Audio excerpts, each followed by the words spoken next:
última vez que eu vim aqui foi antes da pandemia, né? Eu estava lançando um livro também sobre o Kropotkin, mas eu tenho certeza que dessa vez não vou trazer outra pandemia. Só foi uma mera coincidência. Eu prometo que a próxima vez que eu vir aqui, vai estar tudo normal, não vai ter essa porra não, né? Não vai ter nada. Os caras estavam achando que era chinês e foi você, então. Porra, mano. Enfim, então, para agradecer aí o pessoal, né? São 38 anos, não, quanto, Carlão? Já são 30 Desde 89. Desde 89, 33 anos que eu... Depois a gente vai fazer a exposição dos 90 anos, tem uma fotinho dele, cara. Novinho. Menininho. Eu lembro do dia que o professor dele levou ele lá no centro de Cuteleira. Ele, professor dele, lá ele entrou e já colou logo no Jaime e ficou lá e até hoje. Aí tem uma foto dele do lado do Jaime na mesa. 17 ou 18 anos. Enfim, então, muito legal, cara. Adoro vir aqui no pessoal do CCS, meus amigos, companheiros. Enfim, e o livro também fiquei muito feliz porque conversei com o Plínio, né, que é o editor, e o Plínio, cara, eu acho que o CCS na minha formação, né, das pessoas que eu conheci aqui, que já infelizmente também faleceram, o caso do Jaime e do Martins, né, principalmente os dois, o Calão, o outro, o Geraldo, convivo ainda, me influenciaram muito também, enfim. Então eu acho que é um espaço muito legal, e porque tá na minha formação, obviamente, mas também o Plínio, excepcionalmente assim, é um cara que eu acho que muito que eu aprendi de anarquismo tem muito a ver com o Plínio, pelas traduções que ele fez, né? E eu conversei com o Plínio, foi em 2020, né, na pandemia, eu cheguei ao Plínio, se eu fizer um livro, você topa publicar? Aí chegou e falou assim, topa, faz o livro aí que eu publico. Eu falei, vou fazer um livro. Eu já tinha feito o Kropotkin, e aí, daquele outro livro, né, e eu falei, mas eu quero fazer um manual, né, por quê? Porque agora, felizmente, eu vejo algumas pessoas trabalhando, os anarquistas na geografia, né, não sei, você fez a geografia recentemente, mas quando eu fiz geografia, ninguém falava, né, dos anarquistas. E foi uma situação estranha, porque quando eu cheguei na universidade, na USP, ela também fez USP junto comigo, né,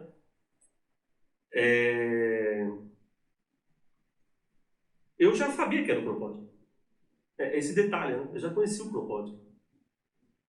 E o Recli, eu tive uma aula com um professor que agora está aposentado, né, e ele comentou do Recli um pouco, falou, né, mas sempre assim, o Recli no passado, né.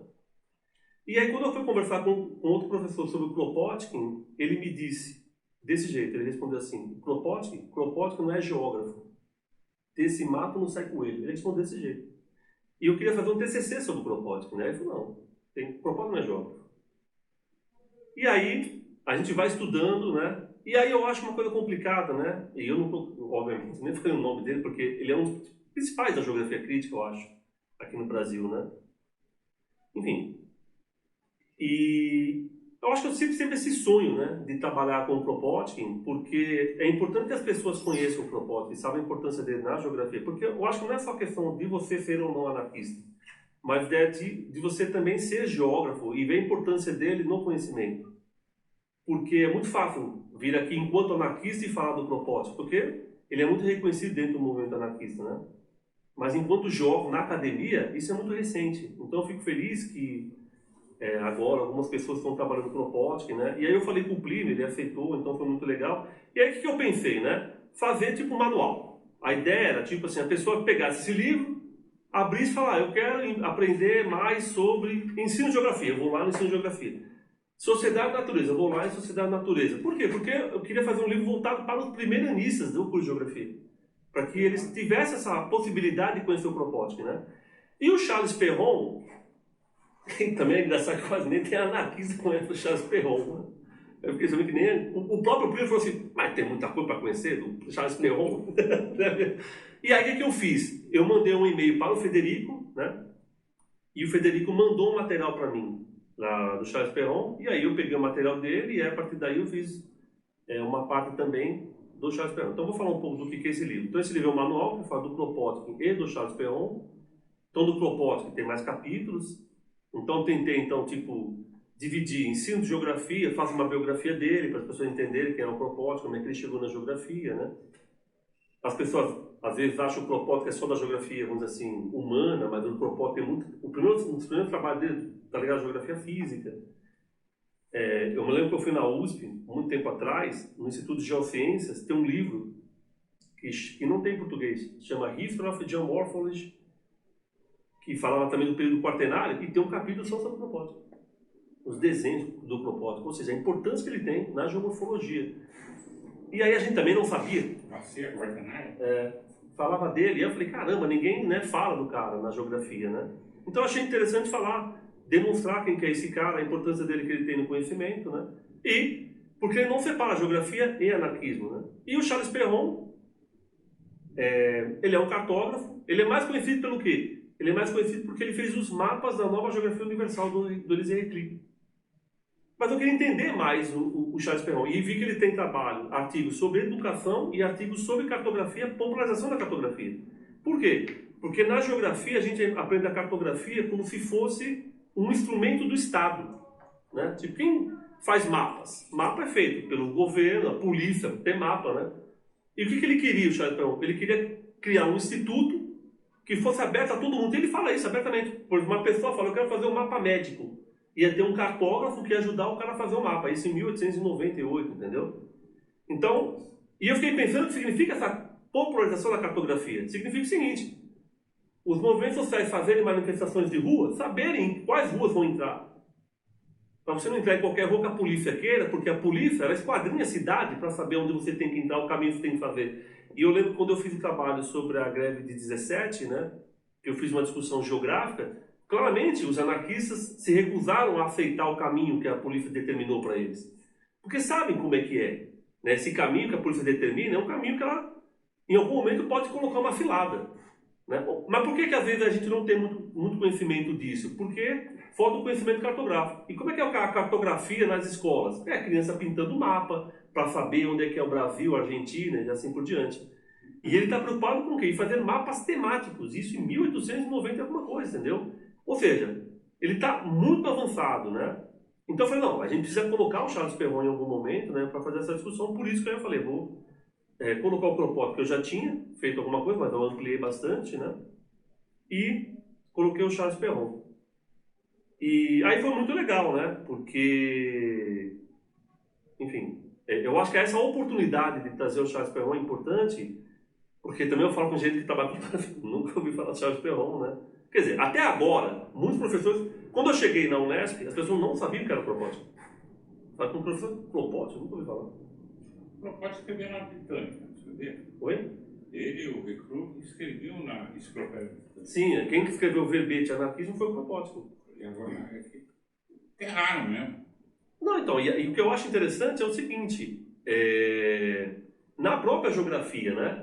O Kropotkin, por exemplo, ele tem debates com um cara chamado Mackinder, que é um dos principais geógrafos geopolíticos do início do século XX, que é inglês, né? Falam do Mackinder e não falam do debate dele. Ou seja, parece que é deliberado a ideia de fazer com que esses anarquistas não apareçam dentro da geografia. Mas é compreensível, né? Porque os anarquistas, eles pontuam uma nova geografia efetivamente. Porque a geografia marxista, que é importante, obviamente, desde a década de 70, né, que é dentro do contexto da geografia crítica, aqui no Brasil, os principais aí foi o Milton Santos, né, e que atualmente, um dos principais é o David Harvey, que é até bastante conhecido fora da geografia, né, o David Harvey. Como é que eu vejo essa geografia crítica? É uma geografia que fica no campo das ideias. Que é muito marxismo isso, né? Mas essa coisa de pensar a sociedade, de pensar como é que ela funciona, as estratégias da sociedade e assim por diante. E eu vejo o que é a geografia libertária. Não, você consegue separar a teoria da prática. Então, tipo, eu tenho um conhecimento do que é a geografia, né? Por exemplo, o Kropotkin entende a geografia como uma coisa integrada, você não consegue separar. O Elisée Reclus também, essa coisa da geografia integrada, né? Mas eu também penso a prática. Como é que as crianças vão se apropriar da geografia? Porque as crianças também têm geografia. É uma ilusão a gente achar que a geografia é uma coisa que vem da universidade. A gente faz a geografia porque hoje todo mundo aqui fez geografia. Todo mundo saiu da casa da pessoa, saiu, veio para cá andando, viu paisagens, se deu conta que existem alguns lugares que são dominados, tem algumas pessoas paradas, assim por dentro. Ou seja, território, espaço, paisagem, lugar, para discutir afetividade, é uma coisa que você vê cotidianamente. Aí a gente vai falar que isso está lá na universidade, que só a universidade pode falar. Então eu acho que é isso que Por exemplo, isso eu tentei colocar aqui, né? Então, por exemplo, tem um momento aqui que eu discuto fronteira. A gente às vezes imagina que fronteira é uma coisa fixa, né? Então tem um mapa lá, Argentina, Brasil, aí eu mostro, por exemplo, fronteiras que não são fixas. Os autóctones que viviam nessa região, que viviam aqui, eles ficavam migrando, e a fronteira dele, então, era volúvel, ela se movimenta. Essa ideia de Estado, confundir com ideia de nação, também não tem nada a ver. Isso é uma invenção moderna, dizer que Estado e nação é uma coisa só. Então eu pego exemplos aqui, né, de povos, por exemplo, inuites, que moram no norte da Groenlândia, né, e moram no norte do Canadá. Os inuites são canadenses e dinamarqueses. Mas ele é o único povo. Ou, por exemplo, situações que aconteceram, por exemplo, na África, né, que os europeus, quando chegaram lá, juntaram duas tribos rivais numa só, e eles se mataram, que aconteceu, por exemplo, em Ruanda. Então, a gente também tem que entender por que tem essas fronteiras fixas e quais outros tipos de fronteiras que não existem, né? Então, eu acho que é legal discutir isso. Aí eu fiz essa discussão dentro do livro. Tipo, para dizer, ó, os geógrafos anarquistas, vocês podem não concordar com ele, mas eles dão uma margem para você pensar uma outra geografia, que é completamente diferente da geografia marxista, na minha avaliação. E aí essa coisa de falar que a geografia é crítica, uma geografia só marxista, é um equívoco, porque eles estão lá no século XIX já pensando numa nova forma de geografia. Uma geografia muito mais humanizada, muito mais democrática, uma geografia voltada para os trabalhadores, né, para que eles se apropriassem dessa geografia. Então eu acho nesse sentido que eu pensei, né, em fazer esse trabalho. Trazer então tanto o Kropotkin e o Charles Perron, basicamente é o quê? A gente entender como a cartografia também tem que ser apropriada. A ideia é que você tem que fazer mapas, porque os mapas ajudam você a compreender a cidade, os mapas ajudam você a compreender a sua realidade, né? E aí você fala, mas mapa é difícil de fazer. Mas é justamente isso o que o Charles Perron está pensando. Já que é difícil, a gente tem que ter pessoas que são formadas para ajudar as pessoas a fazerem mapas. Para que elas entendam que o mapa todo mundo pode fazer. Da mesma forma, né, que existe uma geografia da pessoa, a pessoa também pode ter a sua próprio pensamento do que seria uma cartografia. Então eu acho que, em linhas gerais, né, nesse sentido que eu pensei, enfim. Então eu vim aqui para a gente conversar, discutir. E eu fiquei muito feliz, né? A capa foi o Plínio que escolheu, né? Ele falou, não, pode ficar tranquilo, eu vou escolher uma capa e tal. Aí ele falou, pegou, achei muito bonito, colocou a foto e falei, cara, foi um dos dias que eu fiquei mais feliz com esse aqui de fazer, né? Enfim, cara, no sentido assim de que me juntou a minha felicidade de estar trabalhando com os autores anarquistas dentro de uma editora anarquista, né? Que eu não tinha feito isso não, outro livro tinha sido da própria Unesp, né? Que tinha sido publicado. Enfim, então é isso. E a gente pode conversar um pouco sobre as questões. Seria legal também vocês verem os livros, né? Dar uma olhada, né? Eu folhei já. Entendeu? E... Tem pouca figurinha. Sim. Não é muito meu forte. Não fiz mapa, entendeu? Não tem mapa. Então, eu acho que também tem isso. Mas eu acho que a ideia realmente é tentar colocar essa coisa da teoria com a prática, entendeu? Tipo, demonstrar que esses jogos anarquistas, eles não separam essa teoria da prática, né? E não separam a geografia física da geografia humana. A geografia física e a geografia humana é uma coisa integrada. Que Unesp, você é? Unesp de Ourinhos. Entendeu? Então, enfim, fique à vontade aí. E como que você, assim, né, aí eu penso na condição de professor, né, e também dessa e não é só a geografia, né, mas a história de forma geral, os professores de forma geral da educação básica não conhecem, né? Não é só a geografia, não é só o Kropotkin, o anarquismo ainda é entendido como bagunça, né? Mas como que você pensa, por exemplo, assim, se é que é viável ou não, e aí o Plínio eu entendo que ele não é do meio, para ele é mais difícil, talvez quem esteja na coordenação entenda mais dessa situação. Porque, por exemplo, as diretorias de ensino, agora mesmo vai ter um encontro lá antirracista, e é muito louco, eles vão levar um autor para falar de um livro, né? Porque aí seria interessante, de repente, você, nesse circuito, porque aí você está falando para professores de geografia, da educação básica, que também não conhece. Aquele dia que o Betão falou na live lá, não, eu conversei com dois professores que conhecem não sei se acho que foi o Recli que ele falou. Aí eu fiquei meio assim, falei, acho que o Betão tá mentindo, mano, porque os caras não conhecem, desculpa dizer, os caras não conhecem, mano. A maioria não conhece, não. Pelo menos nos meus 30 anos de magistério, quem conhecia algum autor anarquista era alguém que tinha proximidade com o anarquismo. quem tinha convivência com o anarquista de alguma maneira. Agora, não é coisa que vem da academia, porque a academia não proporcionou esse tipo de leitura para nós, não. Mas acho que é um negócio, primeiro essa questão, né? Eu acho que seria um negócio interessante pensar como que professores da educação básica têm acesso a isso. E como tem sido, né? Que eu vi que você fez um monte de lá. Você já lançou esse livro, acho que umas quantas vezes? Online, umas 2. Teve um do Betão, né? Teve o do Betão, mas teve um outro também que você fez, não sei se foi em Ourinhos. Aonde foi que você foi falar também, já teve uma outra online. Né? Não vou falar ainda, não vou falar na UF. Não falei, não, só no Betão. Só no Betão? Aí eu deixei aqui para... E aí depois do Betão não teve repercussão nenhuma?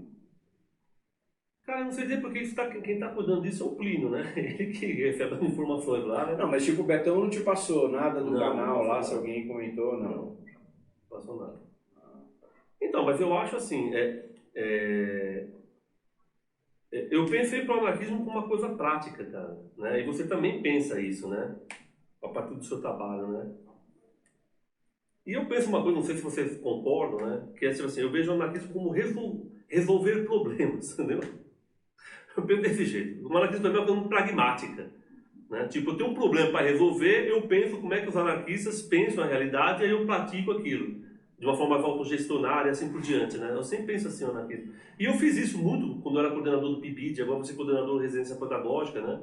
Então, sempre essa ideia da prática do anarquismo. Mas você não precisa falar que você é anarquista. Você só coloca a prática e vê o que as pessoas acham. Por que eu não me preocupo de colocar a prática e as coisas derem errado? Porque eu fico me perguntando o seguinte, eu faço isso porque as coisas estão dando errado. Então, se elas continuarem dando errado, a gente vai ter que achar uma terceira solução, entendeu? Então, eu só consigo ver isso no anarquismo, né? Tipo, o anarquismo encontra uma coisa prática, de vai lá e faz as coisas. Tipo, não vamos esperar, um dia vai acontecer a revolução e todo mundo vai fazer isso. Mas e se as pessoas não quiserem fazer isso? Né? E se as pessoas não quiserem ser anarquistas, como é que a gente vai fazer? Então, eu penso sempre no meu cotidiano, como é que eu posso me utilizar dessas práticas para fazer essas coisas funcionarem. Né? E eu acho que o livro basicamente é discutir isso. Tipo, uma questão prática, uma questão humana, entendeu? Assim, prática, uma questão teórica, né? Como é que ele faz essas duas coisas? Porque acho que dissociam. E isso que eu acho uma questão que é legal para a gente pensar, né? Porque quando a gente fala da geografia crítica, de uma geografia marxista, a gente está pensando num campo teórico. A sala de aula não é discutido. Tipo, a prática da sala de aula é igual. É uma prática de aula conservadora. Aí, tipo, eu fico me perguntando, mas como é que o aluno vai receber lá uma informação revolucionária de uma forma conservadora?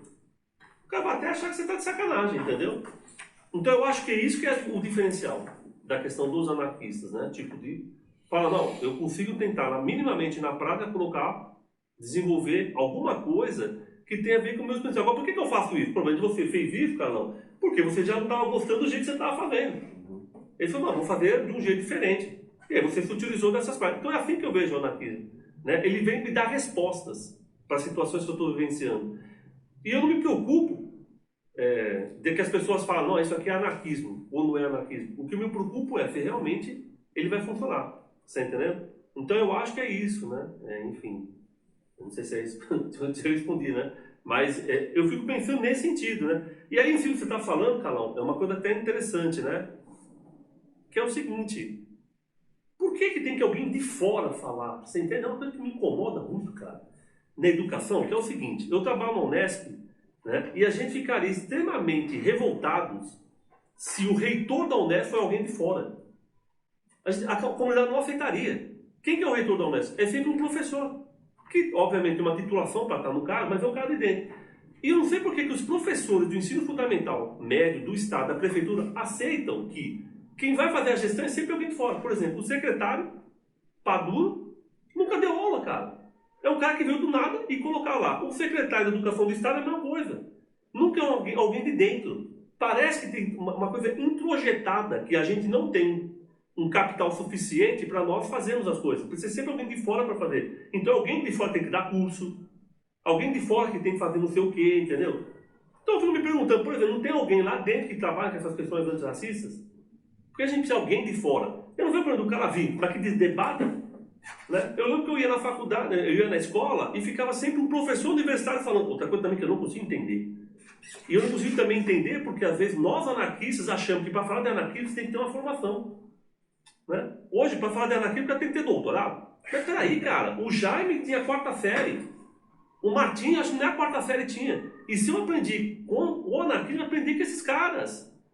Então também é muita loucura que está acontecendo na minha cabeça, entendeu? Eu acho que a gente tem que quebrar esses paradigmas, cara.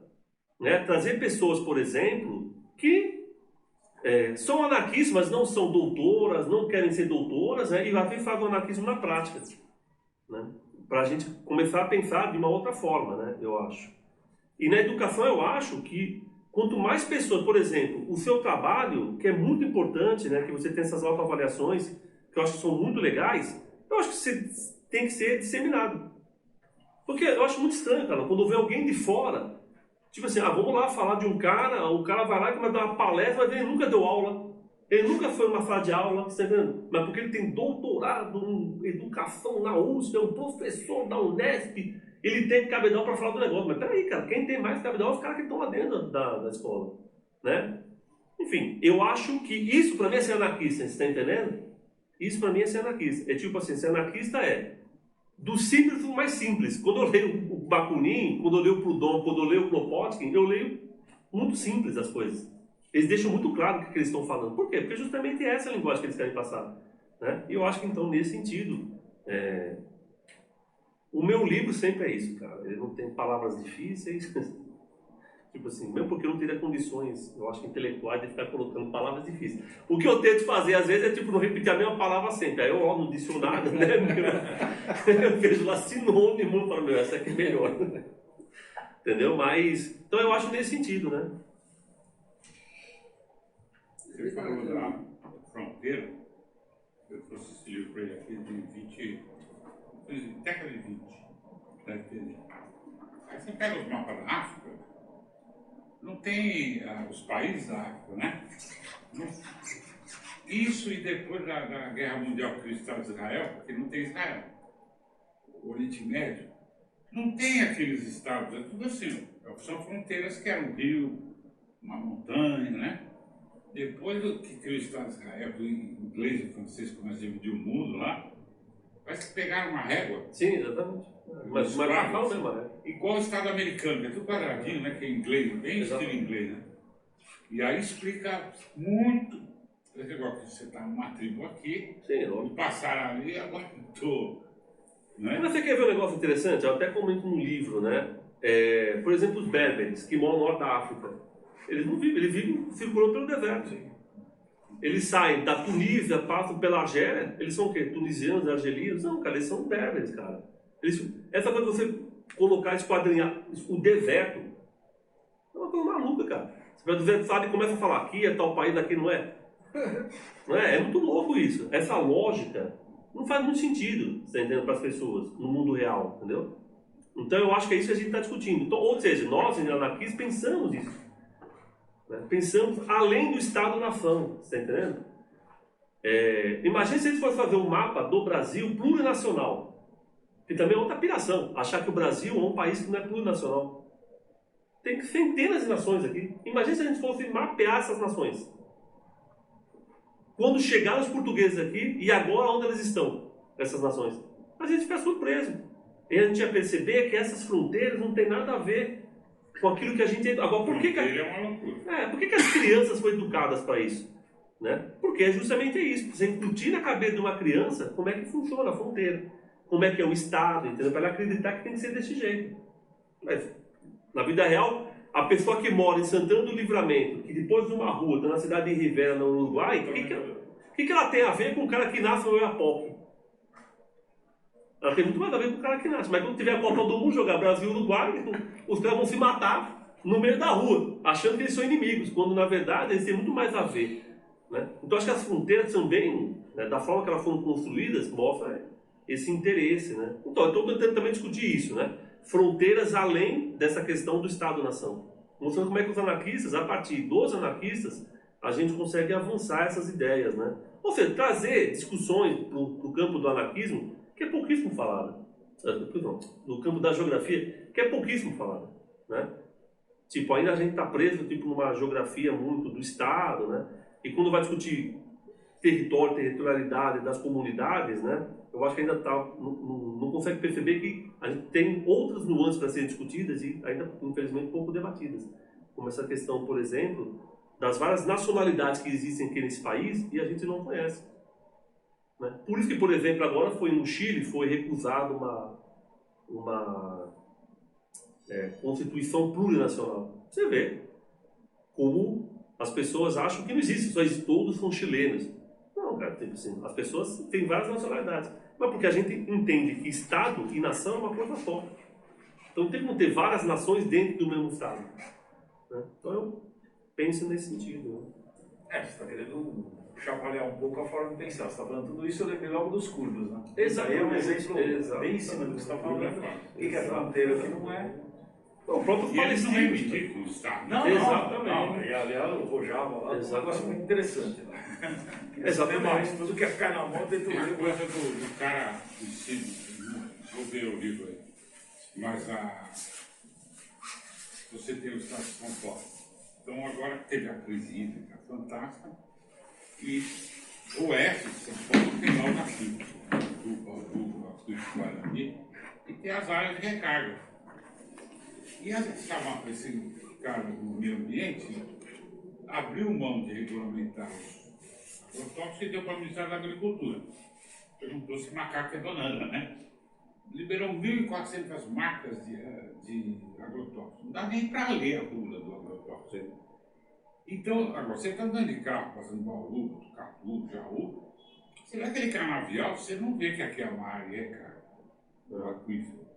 Bom, agora, com a crise hídrica, abriu 100 e tantos postos para cidades, 200 e tantos cidades do Brasil, de São Paulo, bebe água de poço, e começaram a perceber que tinha nitrogênio, fosfato, ferraram tudo. E o moleque que mora lá em Bauru, Tucatu, Jaú, ele não sabe que ele está numa região de recarga daqui. Ele não sabe porra nenhuma da geografia dele lá. Ele não sabe nada. Como é um marianinho lá, ele aqui é Goiás, do Paraná, a ensino é completamente fora da realidade. Meu filho está na colégio de estado, nem sei se ele tem geografia lá, não sei. Ele fala muito português, ele gosta de sociologia, matemática e tal, mas não tem, ninguém sabe porra nenhuma, nada.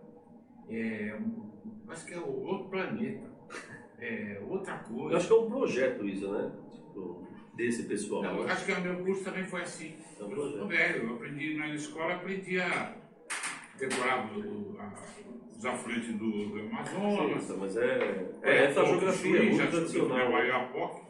Falaram do Oiapoque e não falaram dos anarquistas que foram expulsos para o Oiapoque. Aí você dissocia, né? A geografia física da geografia humana, né? Outra Você faz dissociação, tipo, parece que uma coisa fragmentar. não dá para você trabalhar as duas coisas juntas, né? E eu acho que é esse que é o grande diferencial dos jogos anarquistas. Eles estão a todo momento tentando trabalhar, né, de forma conjunta, os aspectos físicos e os aspectos humanos, né? Todo dia eu vi uma palestra do Milton Santos, ele fala de pequenas totalidades. E eu fiquei pensando, né, de trabalhar geografia física humana em pequenas totalidades, mas você não pode abrir mão de pensar dessa forma conjunta. Porque se você dissocia, a criança, primeiro que perde qualquer interesse pela disciplina, porque ela acha que, tem que que geografia é uma coisa que você ficar guardando nomes, né? E segundo, acontece o que você está falando. Ela não consegue entender que geografia é uma coisa do cotidiano dela. Eu acho muito louco isso. Ele está, por exemplo, tem o Guarani tem uma recarga de Brodowski, de Ribeirão Preto. O moleque de Brodowski estuda geografia, sabe que ele está Ribeirão, ele acha que tem algum negócio. Ele vai para casa, o pai dele tem uma fazenda e joga agrotóxico na área de recarga do aquífero. Ele não sabe porra nenhuma do que está acontecendo. Exatamente. Ele não tem noção do que está pegando. Não, e parece que a geografia é uma coisa fora da realidade dele, né? Você está falando de geografia, está falando uma outra coisa. Geografia é uma coisa que está constantemente acontecendo. A geografia, dessa disciplina, na minha avaliação das ciências humanas, é a menos abstrata, cara, a geografia. Você faz uma coisa concreta a todo momento. Mas aí você abstrai a geografia. Parece que a geografia é uma coisa meio abstrata. Mas eu acho que, quando a gente pensa, falando da questão do ensino, eu acho que na verdade a gente vive também uma, não é de hoje, né?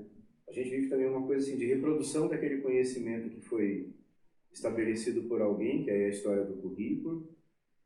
E aí tem uma dificuldade na formação do próprio professor de fazer a crítica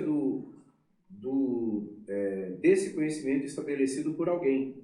Então, por exemplo, um dia agora recentemente chegou um professor para mim e falou assim: você não vai falar com ele sobre o 7 de setembro? Eu falei: estou falando que é um mito.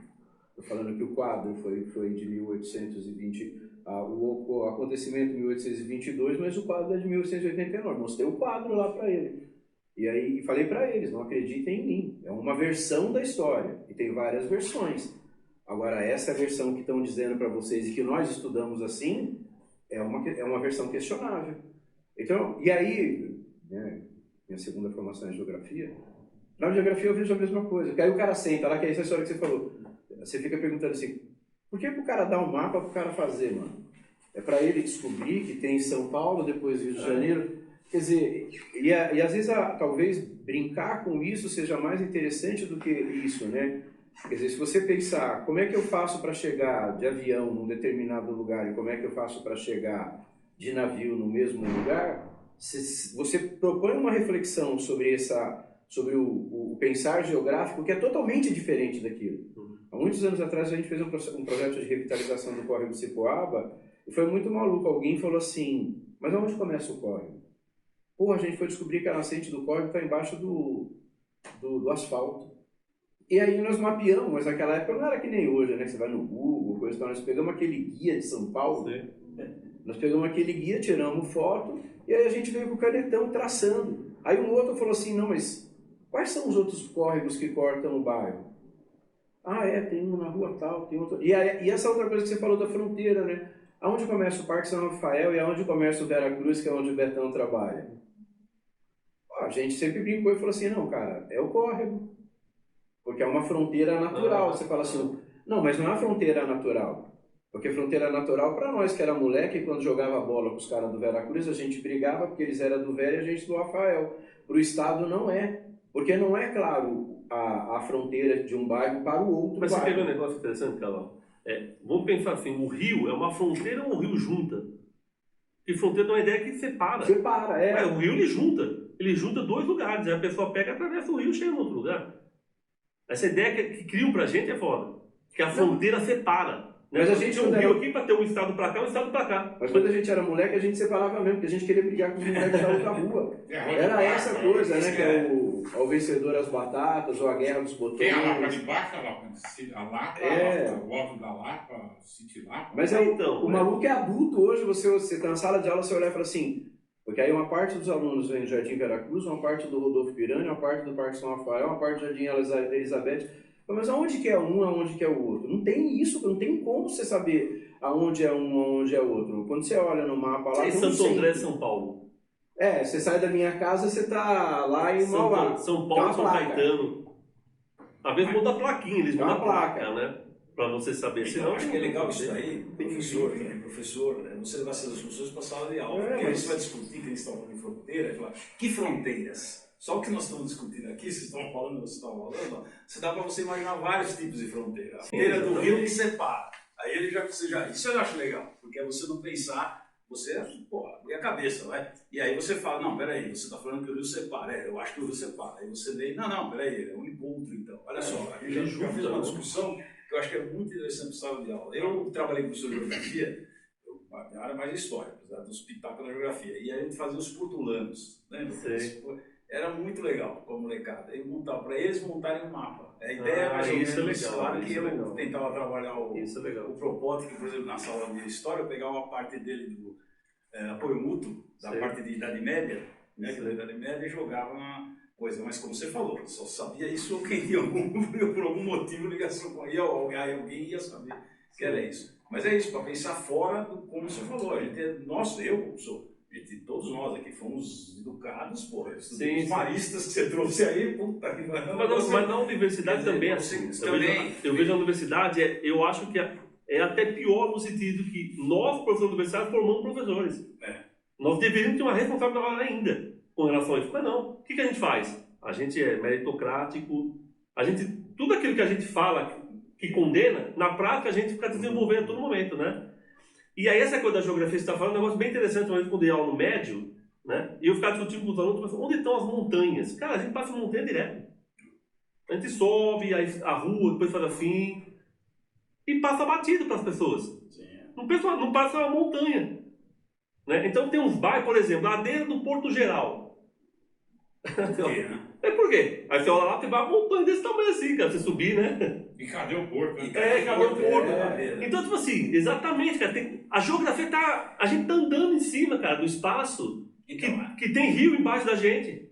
A ideia do Portolano, que eu fiz professor de geografia, dele era espaço. Nós fizemos um estudo, aquelas babaquice de escola, mas a gente, claro, você puxa a sardinha porque você acha que pode ser uma coisa interessante. Nós fomos lá para o centro, fomos lá no Porto Geral, falamos das fronteiras, entramos lá no pátio do colégio, mostramos onde que era o rio, que depois ele foi uma vez, você sabe, a parte de geografia, eu sou só curioso, ele mudou o rio uma vez, mudou outra. Então isso aí, os alunos eles acharam muito legal.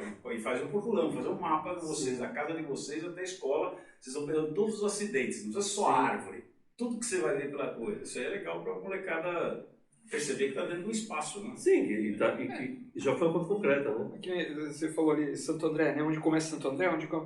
Pô, Santo André era em algum lugar ali onde é hoje, ninguém sabe ao certo, mas depois, quando fundou São Paulo, ela veio aqui para o centro de São Paulo, né? O João Ramalho trouxe, veio Santo André para cá. Depois, Santo André acabou, virou tudo São Bernardo. Depois, quando chegou o trem em Santo André... depois quando chegou o trem passando ali, virou Santo André de novo, e aí Santo André voltou a ser aquela Santo André de 1500 e pouco, né, cara? Entendeu? Então, é tudo ali. E aí em Santo André, hoje, você também tem Paranapiacaba, que é um subdistrito de Santo André. Então, você sai de Santo André, você passa por Mauá, passa por Ribeirão Pires, Rio Grande da Serra, Campo Grande, e chega em Santo André de novo. Né? Sim. Que é Paranapiacaba, né? Aí pelo mato você tem um trechinho que é só para ligar mesmo, só para ter uma ligação ali. Né? Então, e tem gente que mora em Paranapiacaba e que não sabe o que é Santo André, cara. Sim. Uma fronteira aqui botar. Eu nasci na Moca. Você vê a história dos velhos lá, tinha as facas, a Arça, o Lorenzetti, e o Brás. E tinha a porteira do trem. Aí passava. Aí veio a Radial Oeste que veio rasgando. Rasgou. Trem, metrô, passou tudo.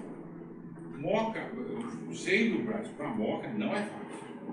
É complicado. E aí o pessoal escolheu. Quem quer ficar no Brás, a Moca ficou a turma do dinheiro e o Brás lá no pobre. Né? Então acontece um conflito social que não tinha. O pobre, que é a grana do rico, classe, né? Era a mesma coisa, cara, Brasil igual. Arquitetura, cidade. E a polícia daquele de lá. E aí o cara constrói um prédio. E agora tem o Alto da Moca ainda. Moca Nobre, mas ele tá no Braga. Não, e tem o Alto da Moca ainda, né? Tem o Alto da Moca ainda. Eu nasci no Alto da Moca, que era... Tem uma foto, assim, se olhar, viu o Museu do Piranga. É bem alto ali mesmo. Era Padre Raposo. Sei. Foi lá hoje na Padre Raposo. Nós passamos lá. Mas aquilo, de repente, que em São Paulo virou... Eu não consigo andar lá. Eu conheci a Rota Estrela ali, da casa do Pai de Barros. Sei. O resto eu não conheço. Sim. Me perco. E é um assentamento indígena, né? Ali, que quase ninguém também... Se a gente for pegar a cidade de São Paulo, a quantidade de ruas de nome indígenas, quantos assentamentos tinham? Dá para você fazer só um trabalho. Eu estava falando, por exemplo, a Liberdade, bairro da Liberdade. Nossa, lá foi tudo, né? Então, e embaixo do bairro da Liberdade, sabe o que a gente descobriu? Está falando com o aluno? Tem um cemitério. Acharam na escola vai lá onde vai sair do bexiga. Sim. Tem um córrego, né? Saracusa. Acharam um quilombo lá.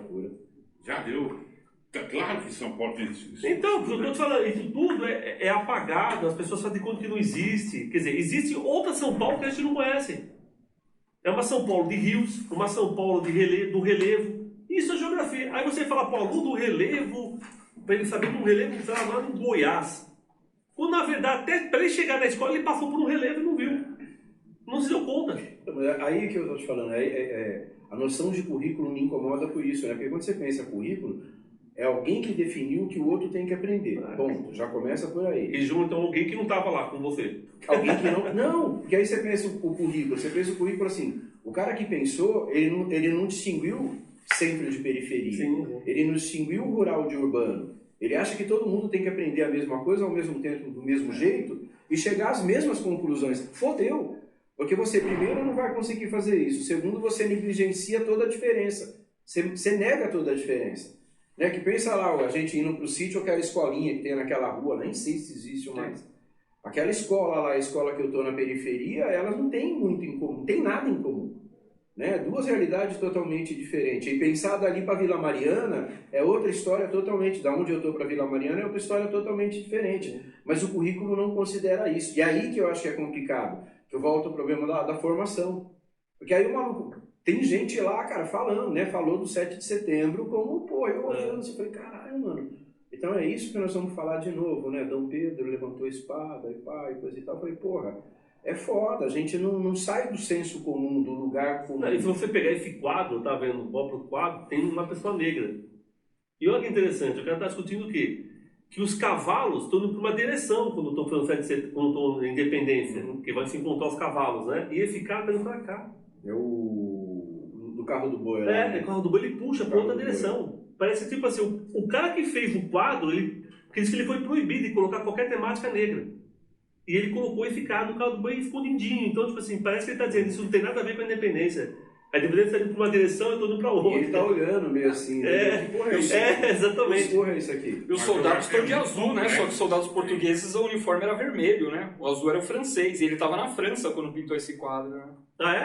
Ah, então tá vendo. Por isso que eu tô falando, tem detalhes, cara, que tipo assim, que a gente, que se passa, né? Mas eu acho que isso faz sentido, cara, para as pessoas ficarem na rua de verde e amarelo, gritando, entendeu? Sim. Aí se aliena totalmente a galera, cara. Sim. Aliena totalmente. Não, mas Mas também você vai falar o quê? Que Dom Pedro parou ali para dar uma lavada porque estava com diarreia? Estava a 7ª vez que ele parava para defecar. E que depois... E que depois, para descobrir onde era o lugar, os caras falaram que tinha que achar o que ele fez ali. Né? Então eu acho que nesse sentido, mas eu acho também, Carol, tipo assim, que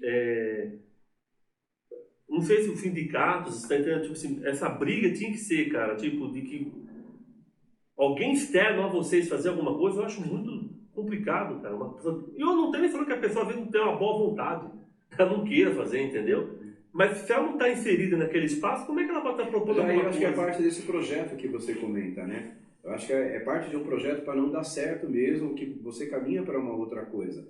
E aí, no passado, eu acho que o sindicato ele tinha uma preocupação até maior. Hoje em dia, a gente já não vê também essas questões muito como relevante para uma discussão dentro... As reuniões do sindicato é um negócio muito impressionante. Você fica durante 1 hora discutindo conjuntura internacional, aí todas as tendências falam da sua política. É 1 hora discutindo conjuntura internacional, então todas as tendências falam da sua política. Aí você vai. Quando você chega no problema específico, que é o problema do professor na sala de aula, aí a galera começa a levantar para ir embora, porque já deu tempo. Tem um teto para a reunião. Aí o cara fica gritando, ô, gente, espera, nós estamos votando isso aqui. Mano, mas já deu tempo. O cara falou, porra. Quer dizer, você, ao invés de inverter, você discutir qual é o meu problema como trabalhador, dentro daquele ambiente de trabalho e coisa e tal, você está discutindo política partidária, para depois você chegar na discussão específica. E aí vai distanciando, porque quem tem um mínimo de malandragem chega e fala, meu, de novo isso aqui, esse cara de novo falando, aquele fulano de novo falando. Não tem sentido. Então o sindicato também se distanciou disso. E todo mundo passou a achar normal, acabou a liberdade de cátedra. Então todo mundo começou a achar normal que a interferência do Estado na sua ação pedagógica dentro da sala de aula é normal, até porque depois ele vem com a meritocracia e ele vem com as avaliações externas. Então ele quer saber que resultado você obteve. Se você não obteve o resultado, eu te dei um manual para você fazer, logo você é incompetente. Então nós temos que fazer formação porque é você que não sabe fazer. E você tem um Enem. E aí você não considera considera todas as outras questões. O moleque tem que trabalhar, ele foi para a escola porque ele também tem que comer. Ele está fudido da vida porque tem abandono parental. Nada disso é colocado na equação desse problema.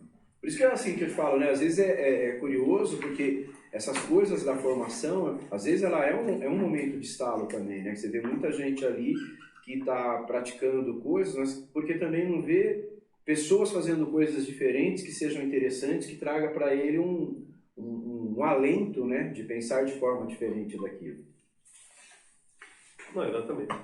Então, enfim, eu acho que o livro, basicamente, assim, essa tentativa de trazer essa possibilidade das pessoas conhecerem, não só ele historicamente, né, mas tipo, a partir deles, que práticas a gente pode ter enquanto professor, enquanto uma pessoa que vive na cidade, enfim, né, entender melhor essas relações e como eles são especificamente geógrafos, como é que essa geografia ela pode funcionar, né?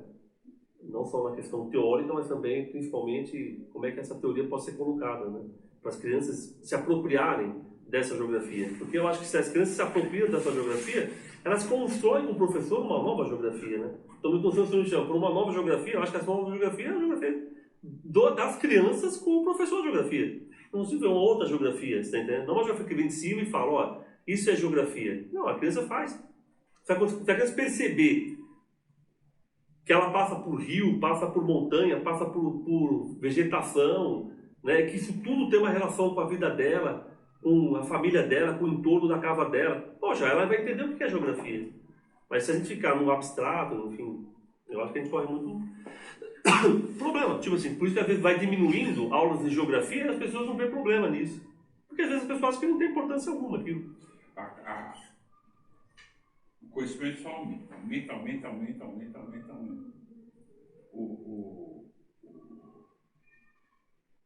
Eu estudei biologia no colégio, lá, em 70 e qualquer coisa. Eu sabia que DNA é RNA. Sabia. Que os óxidos, o nucleio, não sei o quê. Hoje, se você não souber aquilo, o CSI Miami, que o detetive vai lá e pega um DNA, resolve o crime, tudo. O crescimento cresce absurdamente. A geografia, eu critico, é muito complexa, tem que ter estatística, geologia, clima, vegetação, fronteira, é muito grande o conteúdo. E o moleque entra às 7h30, sai a meio-dia, pô. E por história da vida, umas matérias de ônibus. E isso tinha que ser. Quer copiar uma coisa do americano? Copia aquele ônibus amarelinho, vai pegar um moleque lá no sertão do Texas, depois na escola. E o cara entra de manhã, toma café, tem aula, sai às 4. Copia isso, porra. Não tem tempo para ter aula. Para dar matemática, português, geografia, porra, não tem. Biologia, bicho, a gente está falando de geografia. O conhecimento de biologia é uma loucura que cresceu. Química. Eu acho que assim... No 4 horas de aula. Então, eu acho que assim, não adianta também você ficar pegando, né? O conhecimento é exponencial, ele cresce exponencialmente. A gente nunca vai conseguir pegar uma parcela considerável do conhecimento de qualquer área. Então, o que tem que, eu acho que, passar para o aluno é ele aprender a metodologia de como é que ele vai adquirir o conhecimento por ele mesmo. Né? Como que eu vou descobrir o conhecimento? Você pega o Kropotkin. O Kropotkin, na viagem que ele fez, ele estudou a geografia, a geologia, a biologia e a antropologia e mais tudo quanto é coisa do ambiente e conseguiu escrever e desenvolver o pensamento dele, científico, dentro de todas as áreas, dessas áreas, com competência. Né? Mas como isso? Porque ele tinha o método científico. Né? Então eu acho que chegar para a criança e ficar, olha o RNA, o DNA, olha não sei o que, é importante, é importantíssimo. Mas se a gente não ensinar os jovens, as crianças, os jovens, o método de como ele descobre o que é verdade, o que não é, o que é realidade, o que não é, como identificar as coisas, né? Se aquilo dá todo esse ferramental para ele, não vai adiantar, né? Porque você vai dar fatos para ele, ele vai decorar fatos e acabou? Não, né? Ensina ele a aprender. Né? Que a gente está falando aqui, as coisas é um processo, né? Parece que a gente tem um neologismo que é agnotologia. Agnotologia é uma coisa que os anarquistas já falam há muito tempo, né? Não com esse nome, mas que é o ensino proposital da ignorância, da desinformação, da má informação. Né? Então, quando a gente fala, o 7 de setembro aconteceu assim, assim, assim, isso é agnotologia, isso é ensinar, é dar a má informação para o aluno. Você está dando uma informação errada para ele. Né? Não foi isso que aconteceu. E isso é proposital. Né? Você está fazendo isso de propósito. Então, por quê isso? Porque você precisa criar o líder que é o herói, que deu aquele grito com a espada, com não sei o quê. Você precisa, né? O povo precisa desses heróis, né? Para seguir. Né? E a história da independência não foi absolutamente nada disso. Né? Dom Pedro fez porque era conveniente fazer. Né? Faça você, porque se você não fizer, o poder sai da mão da família real portuguesa. O Brasil foi o único país das Américas a ter a sua independência e continuou sendo um império, né? Não ser uma república, ser um reino. Né? Mas tem toda uma história por trás disso, né? Que não é interessante a gente saber. Então a gente precisa dar essa ferramenta das pessoas descobrirem esses fatos, de irem atrás da verdade e conseguir discernir isso não, isso e aquilo não. E também a questão da verdade também é uma coisa muito subjetiva, né? Porque pode ser verdadeiro. Mas tem uma cilada, né? Você escolhe o currículo das ferramentas, o moleque, tudo bem. Só que se ele não passar no Enem, trupicou. Então, mas se ele não passar na FUVEST, trupicou. Mas ele vai tá perguntar, quando foi o 7 de setembro? Foi em 7 de setembro, tem que estar lá. Então, porque tem essa barreira, burocrática, senão ele não chega na UNESP. Mas porque a gente forma a preocupação é você ensinar para você se formar, você se formar para você prestar o vestibular, para você entrar numa faculdade, para você ser uma mão de obra. É uma correria. Entendeu? Agora, se a gente inverter isso e pegar e falar, pô, eu não estou estudando para ser uma mão de obra, eu estou estudando por um prazer pessoal, por uma realização pessoal, por um conhecimento meu, por uma questão... Mas aí você inverte toda a coisa. Mas acho que tem uma outra situação, cara. Vocês estão falando, mas no ensino médio, de verdade, 10% de cada sala presta Enem. Ah, sim. 10% de cada sala presta Enem. A imensa maioria nem tenta FUVEST. E aí depois eles vão pagar a universidade pública, a paga, porque há um problema de autoestima muito grande da pessoa achar que ela não tem capacidade, por isso ela não tenta. É uma então a gente já chega. O problema é muito maior do que só isso. Aí sim, né, porque quando você fica ali estimulando a trabalhar determinados dados, determinados fatos como verdadeiros, e você não consegue questionar o fato em si, você reforça um determinado ponto de vista que diminui a capacidade do cara de refletir sobre aquilo ali. Ah, então ele é o herói. Ah, quais são as características do herói? Pega o X-Men. Porra, é aquilo. Eu solto raio, eu faço isso, eu faço aquilo. E às vezes a gente brinca e fala, cara, herói era meu avô que sabia construir casa e eu não sei. E o cara era analfabeto, porra. Ele olhava aqui e falava, essa parede aqui, então eu medi, ela tem 2 metros, divide, é tanto tijolo, tanta areia, tanta pedra. E era um pedreiro bom, porque não sobrava material, né, mano? Era um pedreiro bom, não caiu a casa que ele construiu. Bom de cálculo. Então, e é maluco a gente... Não, é analfabeto. E é maluco a gente imaginar como que o cara tem conhecimento. Porque aí também é uma outra coisa, né?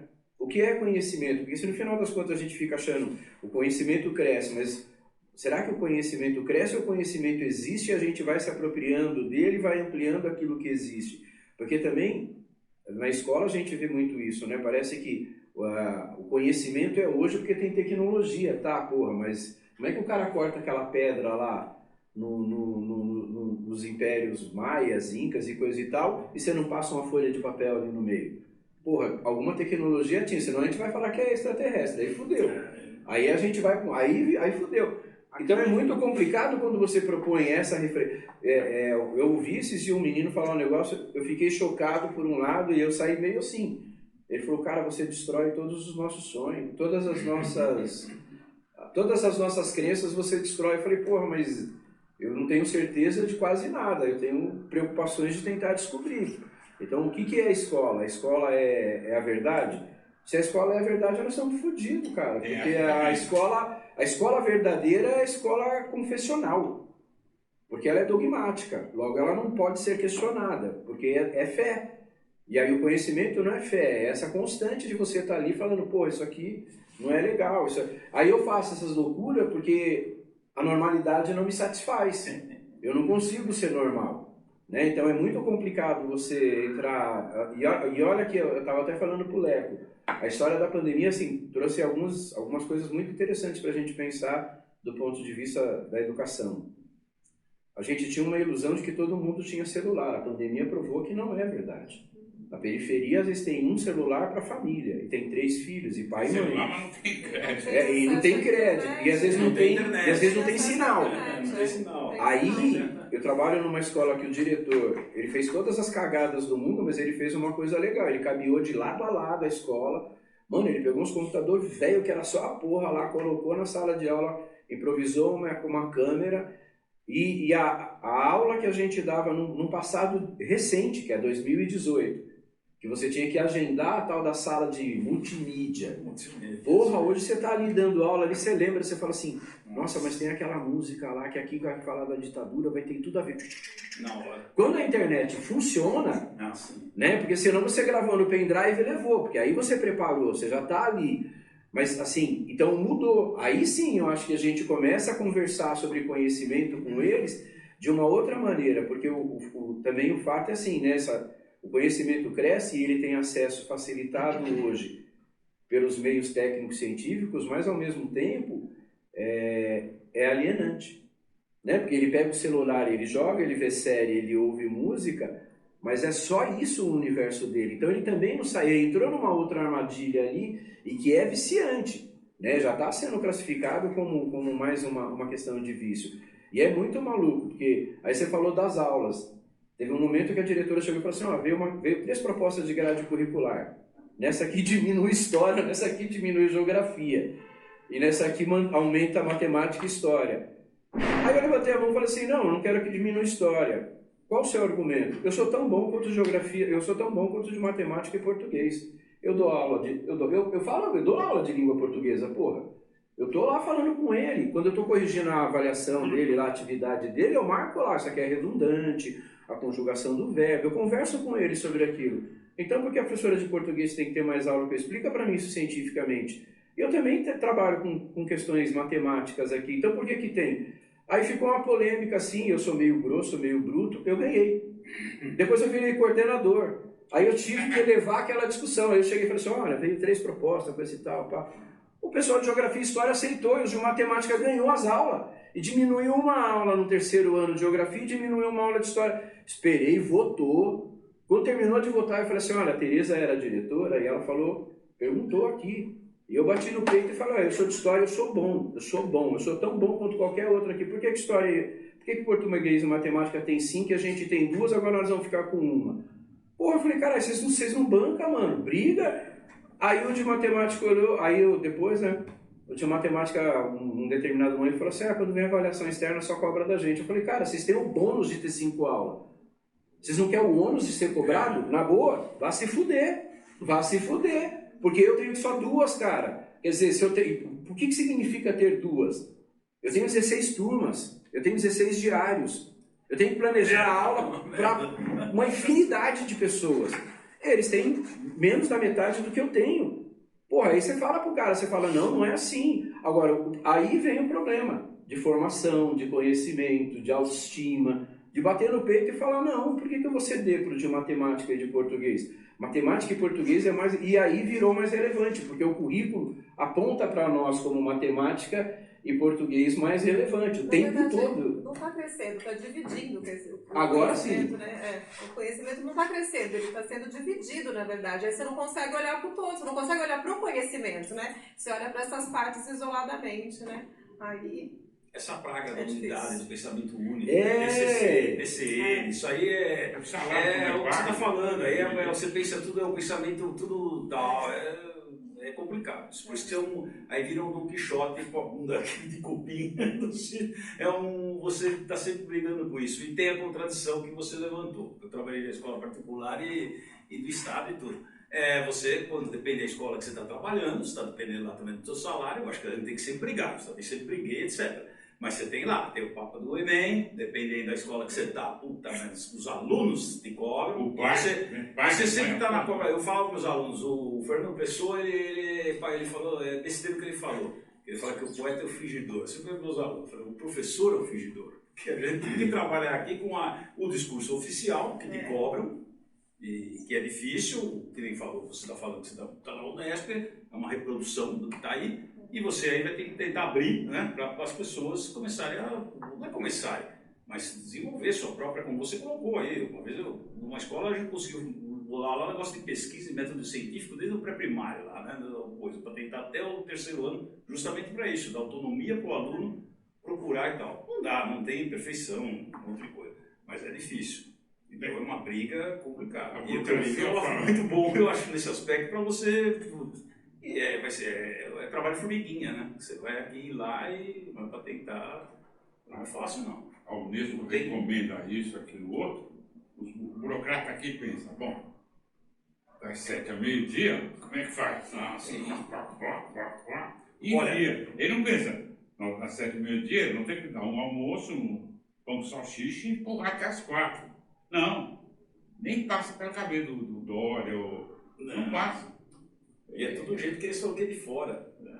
Olha, ainda para mim o trabalho do Trachtenberg, eu não sei se ainda tem coisa melhor do que a linguiça acadêmica e o ensino bancário e as coisas que ele falava sobre a parte do caso.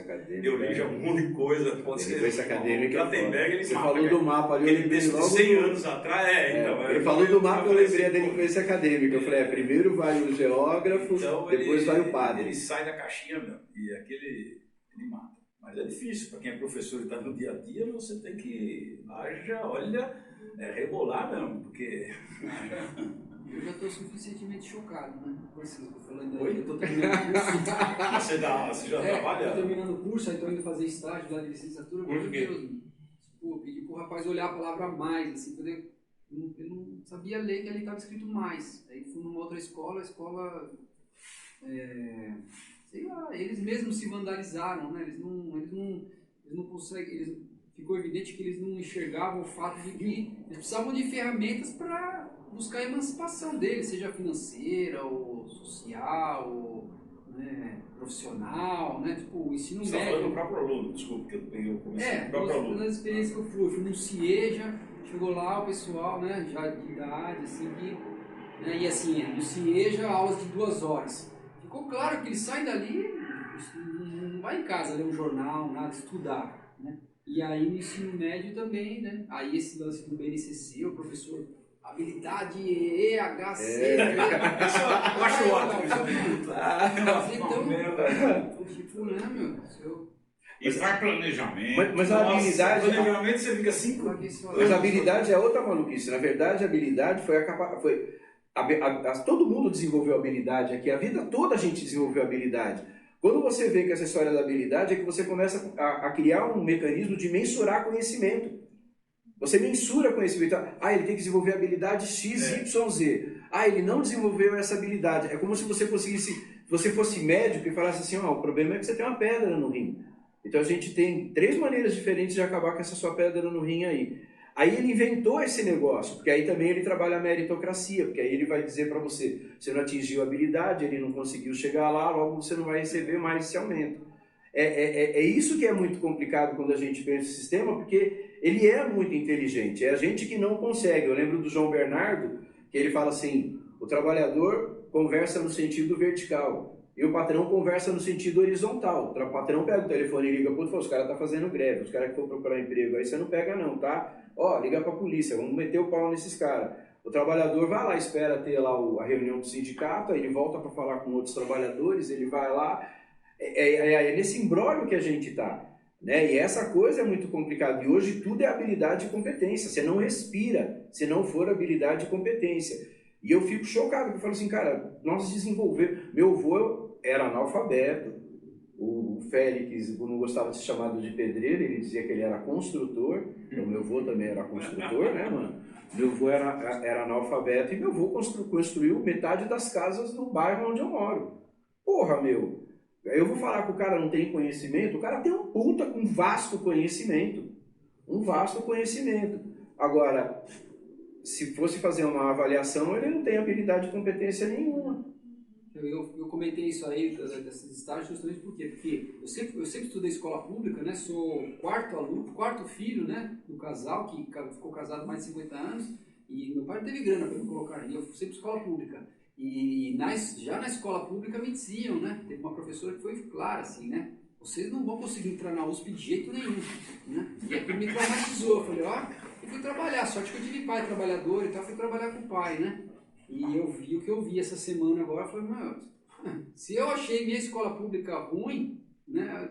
Aquilo ali, eu falei, nossa, eu estava numa situação pior ainda. Cara, mas eu adoro, mano. Ixi, eu curto pra caralho. Como assim? Ixi, eu adoro chegar lá na sala de aula. Não, claro, mas o professor é o... Eu adoro. Não, eu não gosto do patrão, mas aquela molecada... A relação é contraditória. Não tem, nossa, me dou super bem. Isso não quer dizer que às vezes eu não mande um outro se fuder. No particular, mando um outro até tomar no cu. Aí, mano, vai se fuder, mano. Você fica continuando enchendo meu saco na sala de aula. Aí você passa, o cara grita, ô, papai Smurf! Você fala, aí, mano, firmeza, tranquilo, olha, tranquilo. É o professor que os caras mais gostam. Eu também, assim, e vejo que eles têm uma energia diferente, eles, entendeu? Eles não estão ali. Então, é interessante isso, porque a escola que eu fui lá, a escola parecia um presídio, né? Da escola. Então, assim, eu vejo que no fundo, eles estão certos, entendeu? Eles estão ali, né? Passando o momento do aprendizado, porque naquela idade tem que frequentar a escola, mas eles estão muito mais entre eles são um coletivo entre eles lá, entendeu? Porque, sabe, vai viver debaixo como é que fala? Da opressão do Estado, com certeza não vão derrubar. Você quer ver esse negócio que o Carlos estava falando? Eu fiz um trabalho de campo, nós fomos para a Serra da Canastra, né? E a gente foi discutir, tipo, questão de turismo na Serra da Canastra, questão do Capitólio, né? Tudo, né? E aí, eu ia no carro, na van, num cara que morava na cidade. Aí a gente ia conversando, eu falei, pô, esse cara sabe bastante coisa. E aí um dia eu paramos, os alunos foram numa trilha, eles só em trilha, né? Essas coisas de trilha ecológica, né? O cara sabia tudo o que aconteceu naquela região, tudo. Da população negra que morou, a população indígena. E ele é um simples motorista de van que fica levando as pessoas. Então, se a gente não conversar com o cara, a gente não ia conhecer a cidade. Aí os alunos filmaram ele falando, né? Falaram, vamos colocar no YouTube, porque ele manja muito, né? Sabe que ele falou, você é a primeira pessoa que pergunta pra mim. Porra. Tipo, acho que ele é um coitado. Acho que ele só fica... A gente tem essa visão, né? Tipo, quem sabe conhecimento não é um cara analfabeto. Que eu tô dizendo assim, quando eu cheguei aqui, aprendi anarquismo com quem? Não foram com os professores universitários que vinham aqui falar de anarquismo. Eu aprendi com o Jaime e com o Martim, que eram dois semi-analfabetos. A academia Ela é perturbadora. É lógico que é. Ela é feita para isso mesmo. Para você acreditar de que só você tem conhecimento. De que os outros não têm conhecimento. Mas eu aprendi muito mais com esse senhor que estava dirigindo a van do que qualquer livro e que a gente tinha estudado sobre o lugar. Né? Falamos até com o secretário. Por quê? Porque ele vive aquele cotidianamente. A família do cara é de lá, entendeu? Mas ele nunca fala por quê? Porque ele tem vergonha. Então, se esses alunos, por exemplo, todos os alunos que estão ali têm conhecimento, tá? Se você falar para ele, fala o seu conhecimento, eu quero saber, você estimula ele também a fazer coisas que não é só ficar mexendo no celular. Agora, pô, você não estimula para fazer isso. O que ele tem mais gostoso de fazer é mexer no celular. Aí você vai tirar isso do cara? Dá o celular que você não pode mexer. Então você quer ferrar de vez do cara. A única coisa legal que ele tinha ali. Então eu acho que também tem isso. Mas por quê? Porque esse sistema, né? Tipo, de cima para baixo, sempre. Você falou que o João Bernardo fala, né? É muito louco isso, né? A gente espera alguém lá em cima que vai resolver o nosso problema, né? O que está acontecendo agora, efetivamente, é isso. Sempre alguém, vai deixar... O Lula fala direto isso, né? O que eu quero é pessoas comendo. Tipo assim, como se fosse um salvador que está chegando para nós, né? Então a gente sempre espera isso. E esse é um problema, cara. Enquanto a gente ficar esperando, né?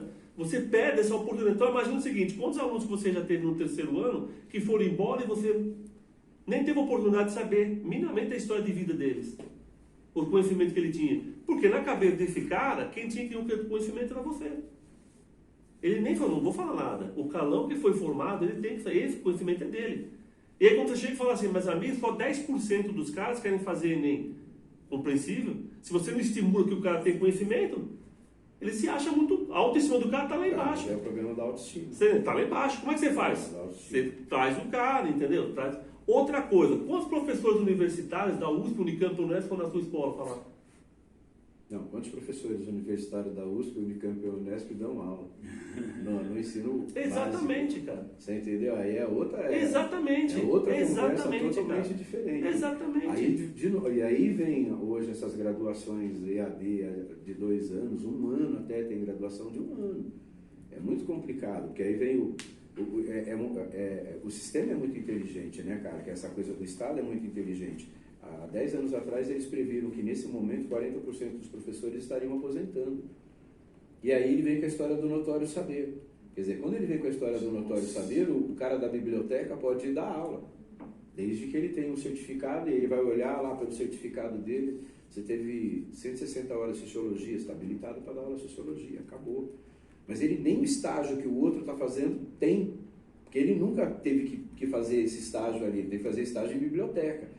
Aí jogou o cara lá, se vira. Então, assim, é muito maluco quando você pega todo esse projeto de não dar certo, como ele é feito. E eu ainda me considero privilegiado, cara. Eu trabalho na mesma escola, não só nessa, né? Mas a escola onde eu tenho mais aulas há 30 anos, que é a escola que é o bairro que eu moro. Né? Eu brinco com eles, eu falo, eu estudei no Osaka. O Osaka é a escola da onde eu estou, eu vejo. Eu comecei lá no Ademar, eu vim para Osaka, fui para Orlando e hoje sou professor aqui. E alunos da escola hoje são professores lá, e foram alunos meus e de outros professores ali. Então, assim, para nós, essa história de conhecer, tem gente que fala assim, pô, você deu aula para minha avó, mano. Aí eu falo, deixa eu ver a foto da sua avó, porque de nome eu não lembro. Aí eles mostram a foto, eu começo a dar risada. Vou contar para você quem é sua avó. Mas aí eu tenho que contar para sua avó quem é você. Quer que eu conte? Não. Aí, então vamos deixar para lá. Mas em algum momento a gente conversa e eles vão. Então, é muito maluco isso, né? Assim, então, o que eu acho muito complicado mesmo quando a gente pensa da maneira muito autodidata que todos nós tivemos que em algum momento aprender, porque nós fomos obrigados a isso, mesmo com todas as ferramentas que a educação básica e a universidade nos deu, e autodidata mesmo, até de coisas que a gente tem que aprender a consertar em casa, né?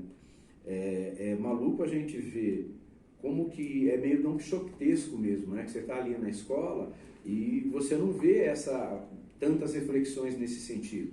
Você vai ver um ou outro colega, esses dias um maluco fez pão, cara, professor de física.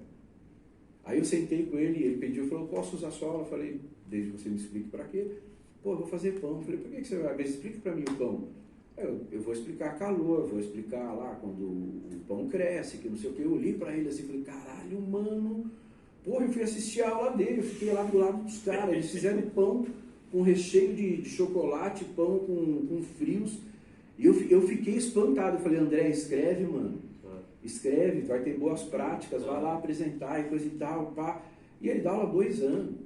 2 anos, então, cara. Já sacou alguma coisa aí. Porra, né? Não, aí chega um desses caras chato pra caralho que tem na escola, pelo menos você está ensinando os alunos a ser padeiro. Aí eu tava do lado dele e falei, André, não liga não, André. Eu falei, porra, que bom se ele aprender a fazer pão em casa, ele já, né, aprendeu um negócio legal, cara. E por que não ser padeiro? Qual é o problema? Todo mundo tem que ser... Se tiver padeiro, não vai ter que fazer Pô, médico, engenheiro, porra, não vai ter jeito, chato. tem que falar uma abobrinha, para pôr um parênteses na tua história aí, para você desenvolver. Eu tenho uma época que eu chegava para os alunos e falava, né, eu entrava assim, muito bravo assim, veio de aula e punha lá, pão. Você falou isso, não lembro uma época. Aí eu passava a aula inteira, os caras quietos, primeira aula, só qualquer minha, não sei qualquer deles, e falava como que fazia o pão. Aí eu virava assim, quem foi comprar o pão na sua casa de manhã? E começava. E com isso eu ia abrindo a lousa inteira, fazer uma lousa, enchia o saco assim, pra coisa. Aí trabalhava, quem foi comprar o pão? Como é que foi? Foi de carro, foi de sandália havaiana, não comprou pão, tem dinheiro para comprar pão, não tem, que tipo de pão, papapá. Prateleira, onde é que comprou? É na padaria, onde é que é? A prateleira do que? De madeira, quem que fez? Puta, aí eu ia falando, enchendo o saco para no final perguntar para ele, o que vocês estão achando disso e tal? Aí vários aí saíram as discussõezinhas vagabunda, mas que eu achava daí, eu acho que fazia isso, no fim, ele abriu o pensamento, eu falava, ó, cada coisinha que vocês têm aí, quantos milhões de trabalhadores fizeram? Quantas pessoas vocês acham que fizeram esse pão aí para chegar na casa de vocês? Claro que eu puxava a sardinha falando da prateleira, do parafuso, de não sei o quê. Dá para você dar uma aula ali, a molecada se diverte. Mas o que é maluco nessa história do pão é a escola não se apropriar de uma atividade como essa e transformar num projeto interdisciplinar. Porque todo mundo poderia chegar junto na conversa, né? Você é professor, você está lá. A gente chega todo mundo na conversa. A história conversa com o pão, a geografia conversa com o pão, a química, a física, o inglês, todo mundo. Aí ele apresentou, eu falei para a coordenadora, eu falei, pô, chama o André, coloca ele lá para fazer uma TPC para nós, que é o horário coletivo, né, de formação. Eu falei, pô, André, não está na programação. Eu falei, mano, foda-se a programação. Sabe quem fala disso? Paulo Freire tem uma gerador, cara. Tem uma gerador. Não, e aí os caras falam de Paulo Freire. Não é ter diretividade, não é a licenciosidade, mas é ter uma diretividade. Eu achei que os caras leram e não entenderam, cara. Eles leram e não entenderam. Porra, cara, é chatão. Justamente disso, cara. É chatão mesmo. Eu fiquei olhando ele fazer, achei muito legal, né? Porque primeiro o prazer que ele teve, depois a molecada, assim, curtiu mesmo, né, meu? Curtiu. E ele é um dos caras, assim, ele é queridão pela molecada lá. E eu racho o bico. E ele, politicamente, é bolsonarista, né? Mas, porra, a molecada releva até isso, porque ele faz uns comentários lá, mas vai. Já tem outros caras bolsonaristas que a gente vê que não desce de jeito nenhum. A molecada não troca ideia, não consegue. Não consegue. Mas acho que há muito disso, assim, né? Dessa coisa que você falou do anarquismo enquanto ferramenta para resolver problema, né? Você tá ali, o maluco tá dormindo, não tá achando interessante. Você desce ele lá pro refeitório. Do lado do refeitório tem a cozinha. Você só vai entrar na cozinha para colocar o bagulho lá. Porque você está usando a mesa ali fora, tudo que você está fazendo ali fora. Quer dizer, o pessoal da cozinha também não tem nenhum transtorno lá com a ação. É só você colocar no forno lá, tirou, eles comem e depois vão lavar lá os negócios. Achei muito legal. E a gente fez muitos projetos nesse sentido. Mas aí é quando você rompe com essa ideia do currículo, que você rompe com a ideia desse conhecimento fossilizado, compartimentalizado, né? Química é química, geografia é geografia. Isso eu acho muito complicado. E se a gente for pensar, o Kropotkin era isso, né? Ele trabalha geografia, biologia, geologia, antropologia. Tem gente que fala que o Kropotkin... Não sabia que ele era geógrafo. História. Sabia que ele era geógrafo. Ele tem essa coisa, né? Que é do século XIX, né?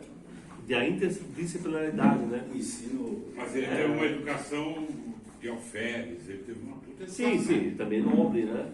Sim, nobreza, né? Mas tutores ou perceptores. Sim, mas eu digo assim, mas o cara tem essa predisposição também, né? De pegar e... aberto, de tal. Não, tá fazendo isso, as né? memórias aí, ele falando do Rio, região da Mongólia, Argentina. Sim, exatamente. E tal, como você falou, eu lembrei disso, é a prática, e ele mexe com tudo quanto é disciplina, não é só geografia. Então, mas eu acho... E a gente consegue fazer isso a todo momento, né? Mas se o cara foi querer trabalhar pão e conseguiu fazer. No fundo, as pessoas parecem que já estão com o saco cheio também. E muito legal é assim, né? Porque acho que rompe, o grande lance acho que é romper com essa coisa do currículo. Sim. É você pensar em fazer uma coisa que seja interessante, voltada para quem está ali e para realizar aquilo ali, acabou. E daquilo ali pensar o conhecimento que vai vir, né? De toda essa discussão ali. Então não é uma coisa tão pretensiosa assim, né? Que aí volta aquela história anterior, que se meu avô desenvolveu todas essas habilidades e ele não foi para a escola, porra, tem hora que... Qual é o papel da escola, então? Né? Tem um papel, não estou dizendo que não, mas ela também tem essa coisa de muito... a opressão de nos ensinar a obedecer muito. E isso também é muito complicado, né? Porque aí quando você vira referência de conhecimento porque você é o professor, é um negócio extremamente complicado. Porque eu falo para ele, cara... Pô, usei droga há 20 anos. Os moleques até falaram pra mim, ela falou assim, cara, como é que você conseguiu estudar tanto se você vivia doido? Metade do dia você vivia doido, a outra metade você procurava ficar doido. Como é que você conseguiu estudar tanto? Eu falei, cara, que ler evitou que eu ficasse louco. Mas, porra, a gente tem que... Mas eu acho que é isso, né? Romper com esse conhecimento fossilizado. Aí eu entendo o anarquismo. Sim, o contrário é ser reprodutor. A gente tinha um companheiro, o Bigode. O Bigode é muito bom nisso. Então, mas o Bigode em 88, uma vez eu vi ele falando assim, deixa a molecada subir no lustre, agarrar na janela, porque, porra, não tem nada pra fazer na sala de aula. E o Jaime olhou pra minha cara e falou assim, porra, Jaime, eu brigo pra caralho pra tentar fazer um negócio diferente lá. Em 89 eu já falava pros moleques ali, a revolução dos bichos, eu era maluco. Ele é a revolução dos bichos na escola da periferia, e a gente lia. Mas que escola que você trabalha? Você nasceu lá, teu avô de lá? Você deu não, tem facilidade. tem um sentido de comunidade Tem facilidade. que dá para você, com a comunidade, descobrir que geografia eles precisam. Tem facilidade. Agora, em bairro urbano, Bexiga, Lapa, que é tudo junto misturado, classes sociais, religião. E que às vezes tem uma escola de É passagem, muito né? difícil eles E tem perceberem. passagem também, né? Não é o cara que mora, é o cara que vai para a Na escola. mas periferia, que quando o mora. pai perde emprego, eles vão de cidade, muda. O cara vai para Guarulhos. Faz a primeira série em Guarulhos, depois vai para Pirituba. Agora, grandes centros eu não vejo solução também. O urbanismo também acabou com a possibilidade de muita coisa. Né? Eu tenho que ir embora, porque eu vou dar fazer uma provocação aqui, cara. O Leite escreveu um livro, O que fazer, né? Tem que fazer um ciclo de debate aqui, o que fazer. Porque esses bolsonaristas vieram para ficar. Ele saiu do armário, então, Não vou embora com vocês. eu que nem pinto no lixo, viu? Enchendo o meu saco. Enchendo o saco. Então a gente tem que pensar o que fazer, é o termo. Para dar a foto do Leite, o que fazer? Olha aí, ó. Foto do Lênin também não, aí você fode, né? Porque, cara, O que eu acho mais louco, cara, pensamento. essa imagem aqui, ó. Que doido, né, cara? O mundo gira e volta no mesmo lugar. Ah, sim. É impressionante. Que loucura, cara. Você estava falando de antifascismo na década de 30. 59 anos depois. Olha, continuou falando. Quando tudo começou. Tudo naqueles. Quando tudo começou.